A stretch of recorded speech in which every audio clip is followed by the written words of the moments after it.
Thank you for joining me today, especially at 9 a.m. on the last day. As Luke said, I'm a UX designer. I work in the ecosystem team. I actually work a lot with our developer community. You guys, I see some familiar faces. Providing design assistance for add-ons going onto the marketplace. So today, I am going to talk about the top 3 things you need to consider when building and designing your add-ons to make sure you are putting forward the best user experience possible. But before I get into it, I just wanted to take a moment to talk about why this is important to you and why you should listen to me today. Now, I know I don't need to explain what UX design is or why it's important to this audience, but unfortunately, it is still sometimes considered an afterthought, something that happens at the end of the development process to make it look pretty. And I know deep down, we all know that is not true. But who here works for a small startup? A couple of people, a small lean team.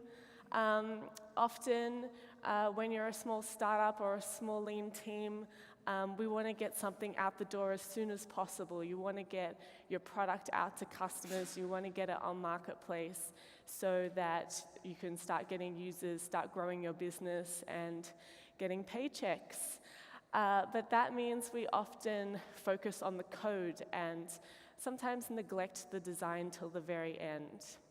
So I just wanted to take a moment to say to you, consider spending some time on design. And I'm not saying spend weeks and weeks in design workshops, as fun as that sounds to me, but consider dedicating a little thought and time to design throughout the development process to help you in the long run. And with that in mind, let's jump straight into it. These are the top 3 things I mentioned. These are our ecosystem design principles. I'm going to walk through them one by one today.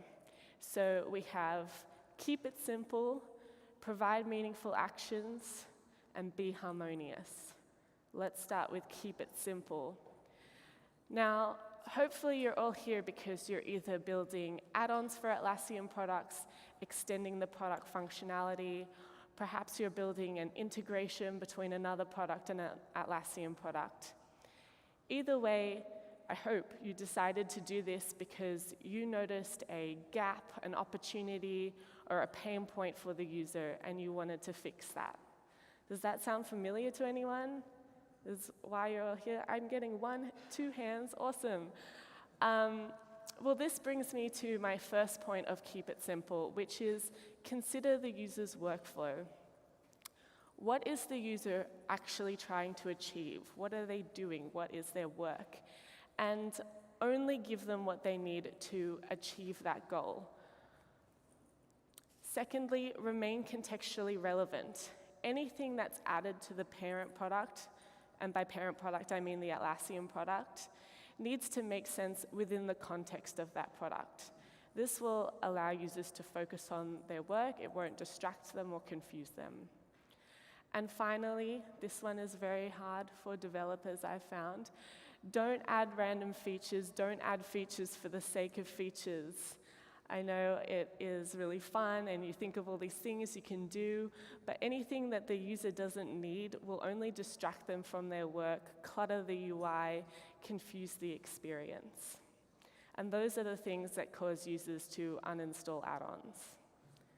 So let's take a look at some examples of people who are keeping it simple and some people who are not. Now, up here I have a screenshot of the Confluence for HipChat add-on. This is an add-on we built internally about a year ago. I was the designer on this project. And it was actually a really challenging project for us. The reason being was because there are so many Confluence features. Confluence is a very complex product, and people consume information from Confluence in very different ways. We found some people follow the popular feed, some people follow spaces, some people follow other people. There was no general or common way that people use Confluence. So when we were building this add-on, we had to consider what could we bring into HipChat that would be useful to people. And we did a lot of user research, a lot of usability testing when we were building this add-on, and we came to the conclusion that, generally speaking, people have team Confluence spaces and team HipChat rooms. So for us, it made sense to connect these two products in that way. And here in my screenshot, you can see we're in the design team HipChat room, and over in the sidebar, we have a feed of updates from the design Confluence space. So if you're in this design team room, you can see all the work coming in from Confluence that's relevant to the people within this room, and you can chat about it and share pages and what have you. And I also have a tab there for my work, which is Confluence's personal updates concept. And we found through our testing that it was useful to have this content there as well, because people often want to share and discuss what they are working on with their team. So I think this is a really good example of considering the user's workflow and remaining contextually relevant. Now someone who is not doing this so well, and I have a disclaimer, major disclaimer, this is not a real add-on. I made this add-on up. This is not Spotify's real add-on, so don't go hunting them down after this. But people make this mistake a lot, so I wanted to show you an example. Now, if you consider a product like Spotify, it's very complex in terms of the hierarchy and the content. You can see in this screenshot, you've got music, playlists, you can browse music, there's a radio option, and within those categories, there are subcategories and sub-navigation. The hierarchical structure and content of this product is way too complex to embed into an iframe within another product like HipChat. It is just complicating the HipChat experience, and it's not providing any real value to the user. Moving on to my next ecosystem design principle, providing meaningful actions. Now, with your add-ons, you are bringing information into the products. And we expect users to do something with this information. Generally, in work, people make decisions, they need to respond to things. Which brings me to my first point of providing meaningful actions. It's all about enabling users to close the loop on the information that you've provided them, giving them a way to act. As with content, actions must be contextually relevant within the parent product, the Atlassian product. This means not adding a big, giant create primary button in the middle of the page. Consider where actions currently sit within the product, what types of actions sit in what areas of the product. Consider where drop-down menus are, primary and secondary actions, and really think about where your add-on actions should sit. Where would the user expect to find that action? And finally, move secondary actions out. As with content in our Keep It Simple principle, the user doesn't need to be able to do everything in the parent product that they could do in the original product. An example of this is changing your profile picture in the original product in the Atlassian product. The user doesn't need to be able to do that in the Atlassian product. That's something they can go back to the original product to do. It's not a response to information. So we can move that out to reduce complexity. Let's take a look at some examples. Now here we have an incident management tool with HipChat. So the idea behind this add-on is that it would send a HipChat notification to a room when a service is alerting. And you can see from this screenshot, this add-on allows you to acknowledge that alert from within the context of the conversation. And this is really good because it means the user can act on this information as soon as they see it. They don't need to open a browser, find their incident management tool, log in, find the service, find the alert, and then respond to it. They can do it as soon as they see the information, closing that loop that I talked about, and they can have a conversation about it with their team while it's fresh in their minds. Another example, and disclaimer, again, this is not a real monkey survey add-on. I made this one up as well. But the idea behind this add-on is that you could feed survey results into your HipChat room. So it would be really useful for things like NPS, or if you were getting user feedback for your product team, you could feed those results right into your HipChat room. So if we consider the workflow of this add-on and how users would be interacting with it, you might think that this create button, this primary create option, isn't really a primary action when we consider the user's workflow. And this big primary button is really just adding complexity to the UI. It's complicating the experience. And it might seem like a minor thing right now, but these are all things that add up over time and cause users frustration. And finally, onto our last ecosystem design principle, be harmonious. And this is probably the most obvious thing you could get wrong, and maybe the hardest thing to get right. So, yay. We know that users are comfortable and engaged when they recognize interactions that are familiar to them and they know how things work. Don't you love it when you know how something works? And it's important to remember that when using your add-on, the user is in the context of the parent product, of the Atlassian product. And they have an expectation of how things should work. And you, as add-on developers, need to meet this expectation. Which brings me to my first point of being harmonious, which is to keep it recognizable. Now, a lot of vendors try to express their own branding within their add-ons, and using interaction patterns and visual design. And some vendors say to me, well, the user will recognize this because they're familiar with our product, so they'll see it and they'll get it. But in actual fact, this isn't true, because when the user is using your Atlassian add-on, they're in the context of the parent product. They're thinking in terms of how they know Jira works or how they know Bitbucket works, and not how they know your product works. So the best way to remain harmonious and keep it recognizable is to follow the Atlassian design guidelines, which I'm going to come back to a little bit later.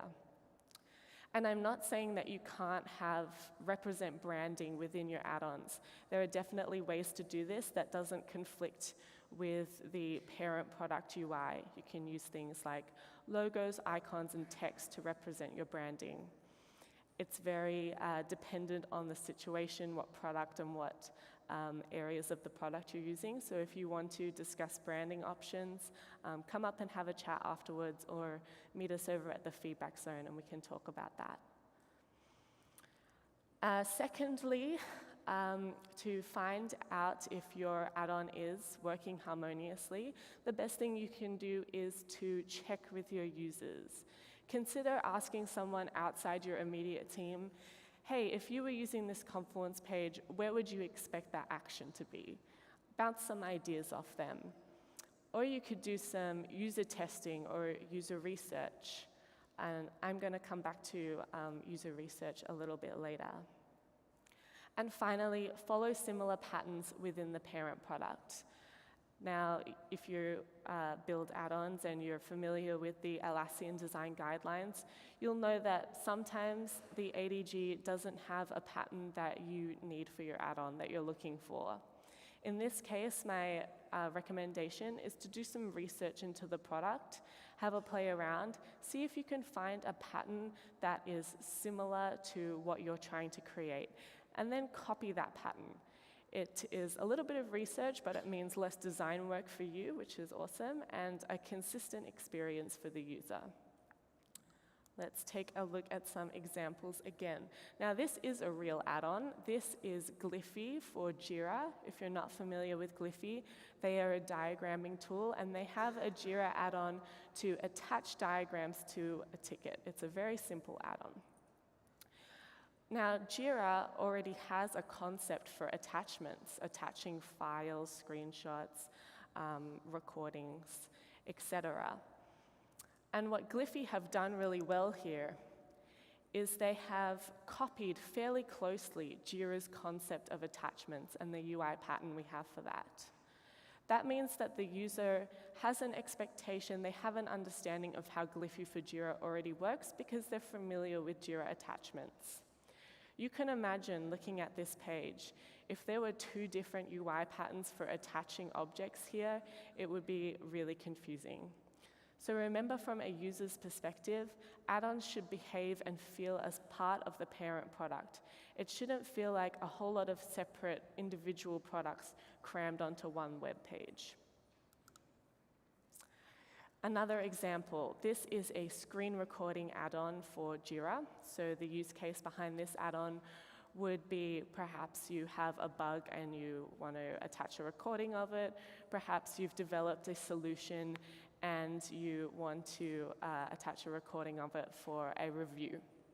So the primary action for this add-on is attaching content. But you can see here in the design, starting a recording is highlighted as the primary action. And the UI pattern here is very different to Jira's concept of attachments.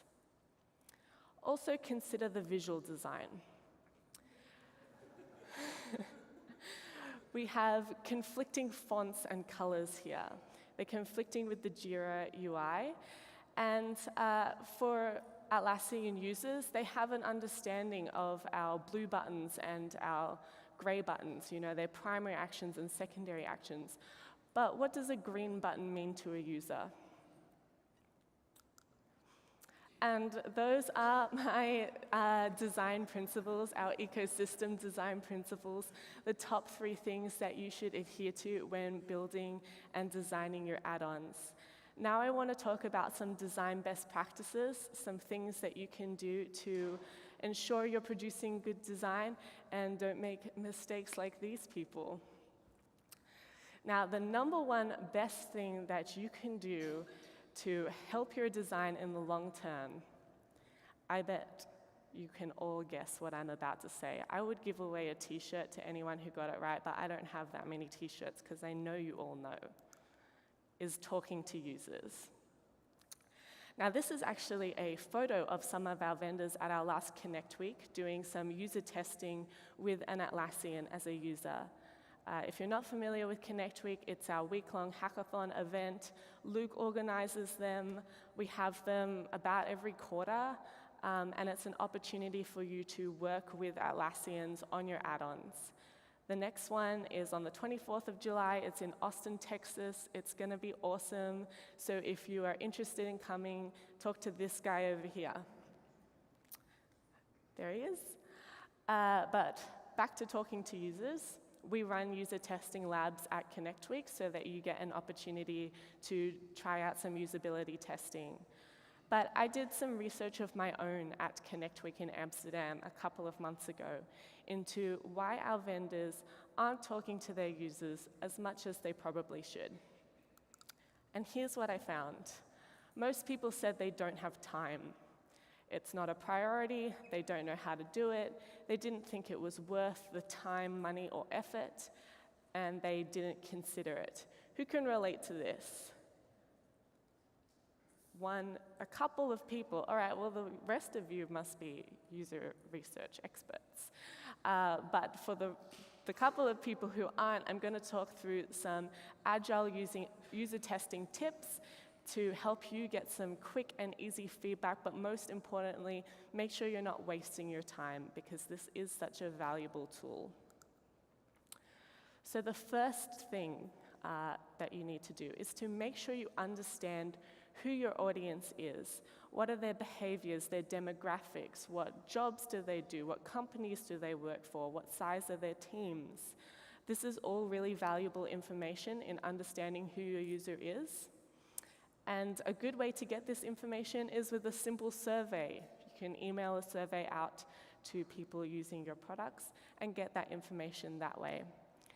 And that brings me to my first point, which is get the right participants. Get the participants that represent your users. You are not going to get valuable feedback testing something designed for a developer on an 18-year-old art student, which I have done before, and I can tell you it was interesting, but it was not valuable feedback. His main point to us, we were showing him a Jira design, and his main point to us was it didn't make sense for things that were high priority to have a red arrow and things that were low priority to have a green arrow. We should swap them around, which is an interesting insight, but it's because he's not in the industry, he doesn't understand that concept. So make sure you get participants that represent your users. Secondly, record your sessions. It's much easier than scrambling to take notes. May seem like an obvious thing, but people forget to do it. And it means that you can really listen to what the user is telling you, and you can follow up with meaningful follow-up questions. Make sure you ask them before you record them, though. Just check that it's okay. Help your participants feel comfortable. This is really important. A lot of time people are a bit nervous, they feel uncomfortable, especially giving negative feedback because they don't want to hurt your feelings. So always start off by saying, hey, this is a test of the software, not you. We value your honest feedback. It will help us improve our product for future users. And I find if you mention future users, they feel a sense of duty, and they're more open to giving you honest feedback. Ask the right questions. Now, this sounds a little vague, but bear with me. I see a lot of developers put a design in front of a user and say, do you like it? And everyone's going to say yes to that, and that's not valuable feedback. Consider giving someone a design and asking them to perform certain actions, like, hey, how would you go about editing this page? And to my second point, ask them to think aloud while they're doing that so that you can get an insight into how they're experiencing the design, and you can really highlight pain points from that.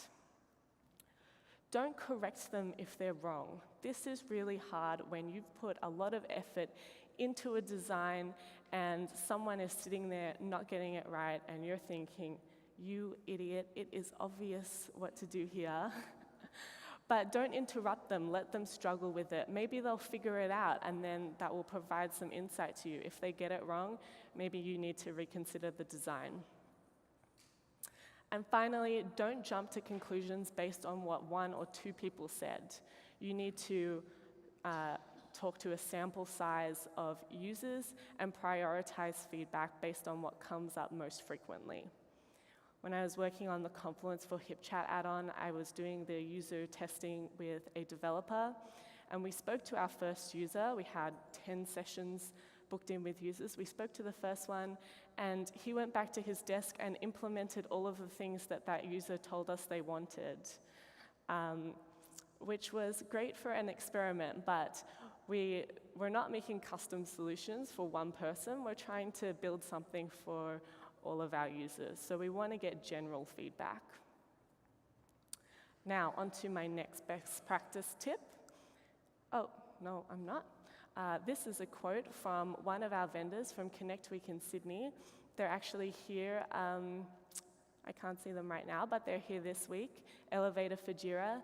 They were at our user testing lab in Sydney, and it was the first time they'd ever done user testing, and as you can see, they found it really useful. So if you're not doing talking to users or doing user testing, I highly recommend you do. If you are, perhaps do a little more. Grab some people this week. These are your peers, so grab some people, sparse some ideas, or if you'd like to talk to some Atlassian designers, they're all over at the feedback zone ready to talk to you. Now, on to my next design best practices. This one might seem obvious, but people forget to do it. It is sharing your ideas with your peers, teammates, stakeholders. You can't design in isolation. It doesn't work. At Atlassian, we practice what we call sparring, which is a structured way of getting peer feedback and taking a project forward. So let me share with you how we do that. Get everyone in a room, give them context of the problem or project that you're working on. Then, this is really important, explain to them what type of feedback you're looking for, especially if you're sparring with designers, because they want to get deep down into the details. Why did you choose that color? Why isn't there more padding here? When you really want feedback on a higher level, on a concept. On the other way around, if you want feedback on that padding or those colors or that visual design, make sure you tell them that so they don't derail your whole flow, your whole concept. Walk through your solution, give some time for questions, and then it's quiet time. Everyone takes some sticky notes, write down their feedback, and then we have time for everyone to go around the room, say their pieces of feedback, debate, discuss, and challenge each other. And this means that everyone has a chance to talk and it doesn't turn into a huge, passionate argument. There is more about sparring on the Atlassian playbook at this link up here that you can check out if you're interested. Now, my next design best practice is to utilize the resources that we have put forward for you, our tools. Now, I mentioned this in my Be Harmonious principle. The Atlassian design guidelines are at atlassian.design. And on that website, you can also find a sketch file with our UI components and patterns that you can use to create your own designs. You don't have to build them from scratch, which is awesome. And that has our design foundations, so things like our colors, our typography, our UI components, our buttons, our drop-downs, our dialogues, all of those things, and our UI patterns, so things like forms, at mentions, the date picker, things that are consistent UI patterns across our product suite. Then I have up here the links to AtlasKit and the Atlassian user interface, also known as AUI, which I'm sure you've all heard a lot about this week. If you haven't, they're our front-end libraries. You use AUI for server and AtlasKit for cloud. And finally, up here I have the Atlassian playbook, which has some different things that you can do with your team to get great ideas going and have some good discussions. And that is all I have for you today. Thank you so much for listening to me. I will be over at the feedback zone for the rest of the day, so please come and talk to me. I would love to hear about your add-ons, and if you would like to spar some design ideas, we can definitely do that. If you'd like to know more about user research or branding, we have our researchers over there, and we can talk about that with you. Final thing, I'd like to shout out, Kelly has a talk today at 1:30. Kelly is my fellow ecosystem designer about developers working with designers, and I think that would be an awesome talk for you all to go to. Thank you so much.